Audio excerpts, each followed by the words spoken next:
If you're on social media at all, you've probably seen those AI generated images that if you squint real hard, you can see some text or maybe a logo or an image. And it just feels so trippy because it's not something that should be possible, but it actually is, and I'm going to show you how to do it. So there is a prerequisite to this video. You do need Stable Diffusion Automatic 1111 downloaded. So if you don't have that downloaded, make sure you go check out our other video on how to install that. But if you've got Automatic 1111, then you're ready for this tutorial. Now for this to work, we need to use an extension called ControlNet. Now I have it installed right here, but if you haven't used it before, you likely don't have it installed. So to install it, just go up to extensions and then hit available and then hit this load from button. It should be auto-populated with this URL. And once that loads this giant library, you can just scroll down if you'd like, or you can just type in ControlNet. Now it's not the first one you do have to scroll down. It's the second to the bottom, at least for me.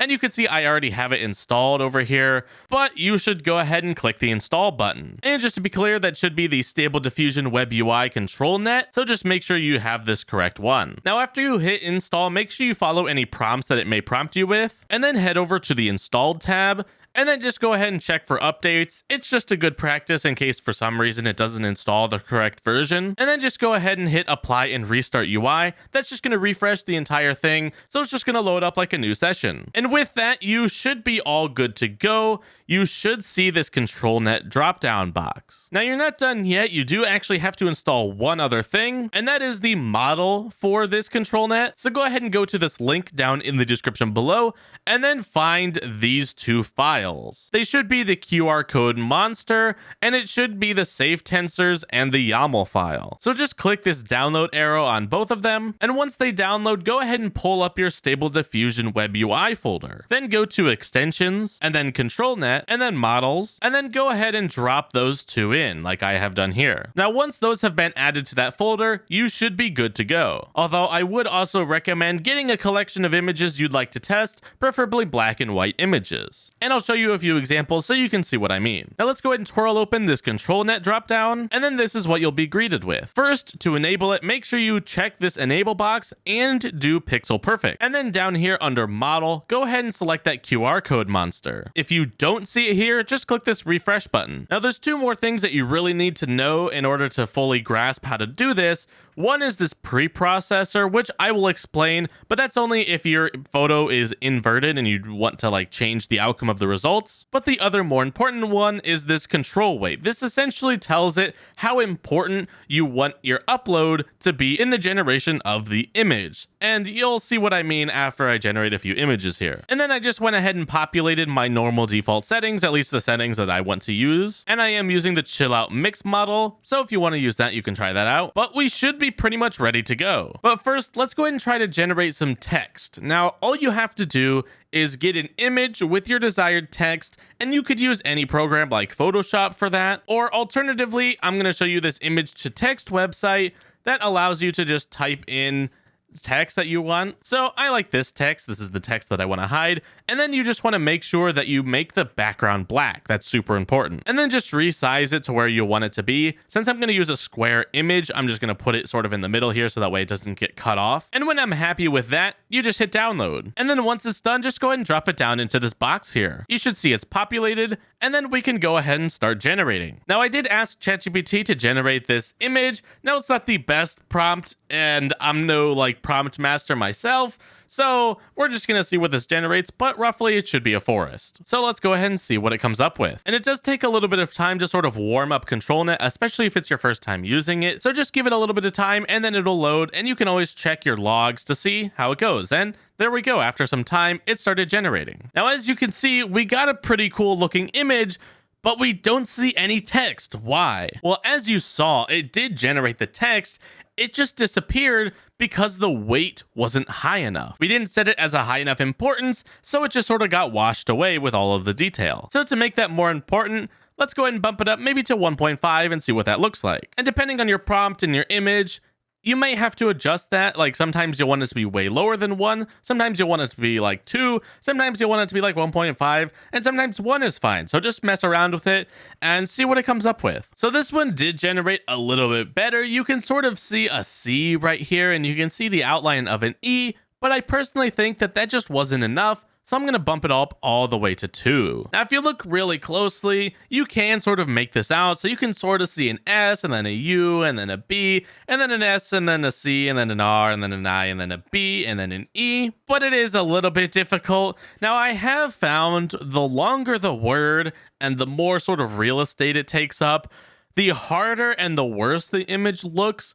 because it has to compensate for so much like detail, which is why it sort of generated like this moss dripping down, because that's just the easiest way to incorporate like a whole row of image here. Now I generated 4 more, and these ones actually design wise I think look a lot better, maybe aside from this one. Now it is pretty hard to tell, but you can sort of make out letters if you're really trying. So it's a cool way to just hide little letters in places, see what you can come up with. But that's not all we can do with this cool feature. Now, if we clear that image, we can actually drop in a new one like this spiral. Now, for images like these, where it's sort of the whole canvas, I think, at least in my testing, it was better to go with a pretty low control weight, because otherwise it just becomes so obvious that it looks weird. So I'm going to try a 0.3, and then let's go ahead and see what it generates. So it looks like that wasn't enough, so we're going to have to increase the control weight a little bit more. I'm going to try maybe 0.7 and see how that looks. But before we see the final result, a quick word from our sponsor.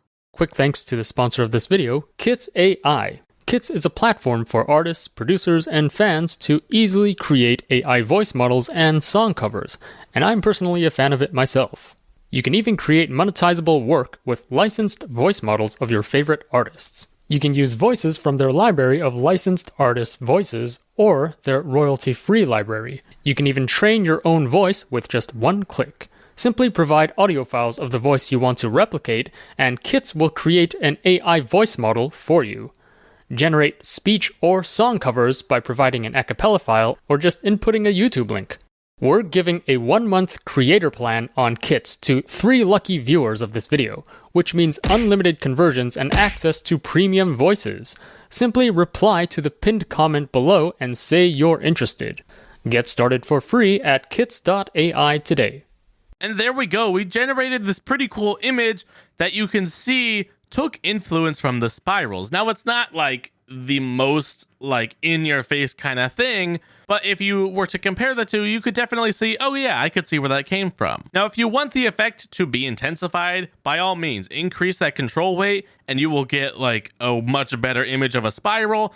But for these, I like it to be more subtle, and so you can see just sort of the naturalness to it and the creativity with it. So I think like cool designs like these look really cool with this. But we can also do logos. So I'm going to just demonstrate with this Nike logo. Now you'll see this is actually inverted from the rest of the image that we've done, because this has the black outline instead of it being in white. Now that will still generates these lines based off of the white in the image, not based off of the black. So it'll look a little bit weird. And for this, like a logo, it's not going to matter as much, but with an more complex image, it will definitely make a difference. So to fix that, you don't have to do any processing outside of this software. You just go ahead and come down here to preprocessor and change that to invert. Now, once that's done loading, just click this little explosion icon, and then it'll load the preprocessor, and there we go. It just inverted the image for us. And now we could just generate it, and you'll see right here, it'll start with an image with a black background and a white logo instead of a black logo and a white background. I forgot that I still had the control weight really low, but you can kind of see the swoosh here. But let's go ahead and just try it again with a higher weight, maybe like 1.4. And here we go. That looks much better. We can clearly see a defined swoosh here, and it just looks pretty seamless. Like if you look at it up close, you wouldn't really be able to tell. I mean, this one's a little bit more obvious, but like for a lot of these, if you just look at it up close, there's no way you could tell that this was a Nike logo. Now, the last and final thing that you can do with this software is generate people. So I'm just going to clear that out and take out the invert and just go ahead and close this. And then I'm going to drop in my person of choice. This one just happens to be the person who supplies me with my office paper. But before I hit generate, I'm going to crank this up to 2. And then let's try it out. Now you'll notice this image is not pure black and white. So you don't have to do a pure black and white image, but it does help to have clearly defined tones, as you'll see here, because it just helps the AI understand what you're trying to do. And there we go. From up close, it looks like a really cool alcove with some nice trees, and maybe I'm in like a forest or a swampy area or something. And then when you zoom out, it's my paper supplier. That's pretty cool. Now I have just been showing the same prompt, but it does work with other prompts as well. Now it is a little bit hard to tell with this specific generation, but you can see an eye, and then you can see his face curve right here. And then here's a part of his shirt, and his tie's right here. And then here's his mouth right here. So it's just pretty cool what you can generate and what scenes, because when you're zoomed in, this does not look like there's anything suspicious. I mean, aside from the fact that it's an AI generated image, it just looks pretty cool. But we all know the truth. Now, this last thing I wanted to show you was something weird that I found out in testing.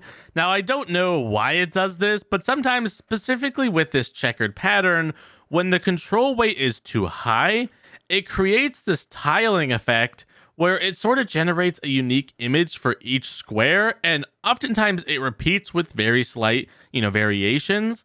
I have no idea why it does this, but I think it just makes a cool effect that, maybe, with the right prompt or something like that, you could create something really cool. But this was just a fun little quirk that I found during my testing that, I don't have a personal use for, but maybe you do. Now, to end off, here are just some other fun images that I generated during testing that I thought you might enjoy. So yeah, there's a lot that you can do with this, and just go ahead and have fun with it. Now, I am interested to know, what do you plan to use this for? Are you going to send secret messages to your friends, or just create little funny images? Let us know down in the comments below. And as always, for more cool AI tools like this, check out our website at ai-search.io.